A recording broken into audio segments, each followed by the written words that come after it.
Eldoria was a land of ancient forests and sparkling rivers. Waterfalls cascaded down mountains, filling crystal-clear lakes. The people lived in harmony with nature, their laughter echoing through the valleys. But high above them, on the peak of a dormant volcano called Cinder Peak, lived Ember. Ember was a dragon, his scales shimmering like rubies in the sunlight. Ember was not like the other creatures of Eldoria. He possessed a gift, or perhaps a curse, depending on how you looked at it. Ember could breathe fire. It flowed from him like a living thing, a torrent of raw power. The other creatures marveled at his fiery breath, but they also feared it. Ember often soared through the clouds, leaving trails of smoke in his wake. He felt most alive when he was flying, the wind whipping through his scales. But even in the vastness of the sky, he couldn't escape the loneliness that gnawed at him. Ember longed for companionship, but his fire kept everyone at bay. The villagers whispered tales of Ember, their voices hushed with fear and awe. They called him a monster, a beast that could lay waste to their homes with a single breath. Ember could hear their whispers, even from his perch on Cinder Peak. Their words stung like sparks, burning into his already wounded heart. He retreated further into himself, becoming a recluse in his mountaintop lair. Days turned into nights, marked only by the rising and setting of the sun. Ember practiced his fire breathing, honing his abilities, but finding no solace in the flames. He was a king without a kingdom, a dragon without a horde. One day he felt a strange tremor run through the mountain. It was subtle at first, like the rumble of distant thunder. But as the days passed, the tremors grew stronger, more insistent. Curiosity peaked. Ember soared into the sky, his keen eyes scanning the horizon. What he saw filled him with dread.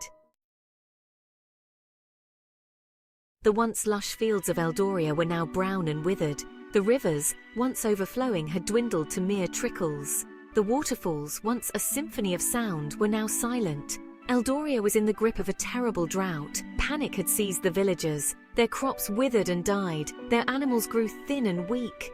The laughter that once filled the air was replaced by the mournful cries of children and the desperate prayers of adults. The elders of the village gathered, their faces etched with worry. "We need rain," the village elder said, his voice raspy with despair. "Without it we are doomed." The other villagers murmured in agreement, their faces etched with hopelessness. They had tried everything they could think of, rain dances, offerings to the spirits, but nothing seemed to work. Just when all hope seemed lost, a young girl named Lila stepped forward. Lila was known throughout the village for her kind heart and her unwavering spirit. She refused to believe that all was lost. She had heard the tales of Ember, the fearsome dragon who lived on Cinder Peak, but she had also heard whispers of his immense power, a power that could potentially save them. With a determined glint in her eye, Lila climbed the slopes of Cinder Peak. It was a perilous journey fraught with danger, but Lila pressed on, her resolve fueled by the plight of her people. The villagers watched her go, a mix of fear and admiration in their eyes. Finally, after days of arduous climbing, Lila reached the peak. She stood before Ember's lair, her heart pounding in her chest. Taking a deep breath, she called out to the dragon, her voice surprisingly steady. "Ember," she said, "my people are dying. We need your help." Section 5. The Dance of Fire and Water. Ember emerged from his lair, his eyes narrowed in suspicion. He had been expecting an angry mob armed with pitchforks and torches, not a small, brave girl standing alone. He listened intently as Lila told him about the drought, her voice trembling slightly but her gaze never wavering. "You are the only one who can save us, Ember," Lila pleaded. "Only you have the power to bring back the rain." Ember hesitated. He had avoided the villagers for so long, afraid of the fear he would see in their eyes. But looking at Lila, he saw not fear, but hope. He knew what he had to do. With a roar that shook the mountain, Ember took to the sky, Lila clinging to his back. He soared above the parched land, his shadow falling over the worried faces of the villagers.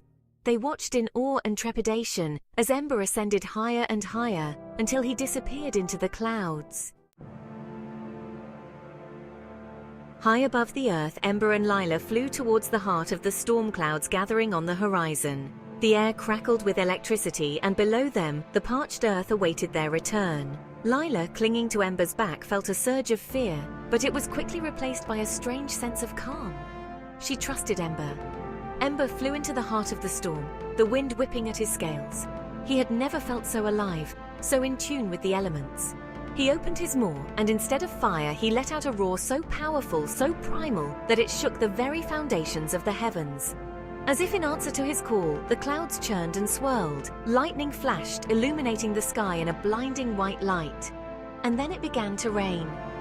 At first, it was just a light drizzle, but soon the heavens opened, and a torrent of water cascaded down upon the parched land. The villagers, who had been watching with bated breath, erupted in cheers. Children danced in the rain, their laughter echoing through the now lush fields. The elders wept tears of joy, their faces turned upwards to the heavens. They had been saved. Ember and Lila descended from the sky, landing gently in the village square. The villagers surrounded them, their faces no longer filled with fear, but with gratitude and awe. They reached out to touch Ember's scales, no longer afraid of the dragon who had once been their nightmare. "You saved us, Ember," the village elder said, his voice thick with emotion. "You are a true hero." Ember, overwhelmed by the outpouring of affection, lowered his head, allowing the villagers to pet his snout. He had finally found acceptance not through fear, but through compassion. From that day forward, Ember was no longer the outcast, the monster lurking on Cinder Peak. He was Ember, the protector of Eldoria, the dragon who brought the rain. He flew through the skies, not with loneliness in his heart, but with a newfound purpose. He had found his place, his home. And Lila became Ember's closest companion, his confidant. They would often soar through the skies together, their laughter echoing through the valleys. Their bond, forged in the heart of a storm, was unbreakable. They taught the villagers about the importance of understanding and acceptance, of looking beyond appearances to see the heart within. And the villagers, in turn, taught Ember about the simple joys of life, the warmth of community, and the enduring power of friendship. Years passed, and the tale of Ember, the dragon who brought the rain, became a legend passed down through generations.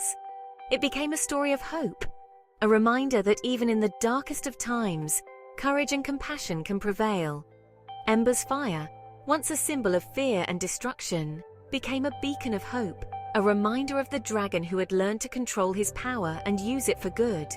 And so, the dragon and the girl, an unlikely pair brought together by fate, left an indelible mark on the land of Eldoria, a legacy of friendship, courage, and the transformative power of redemption.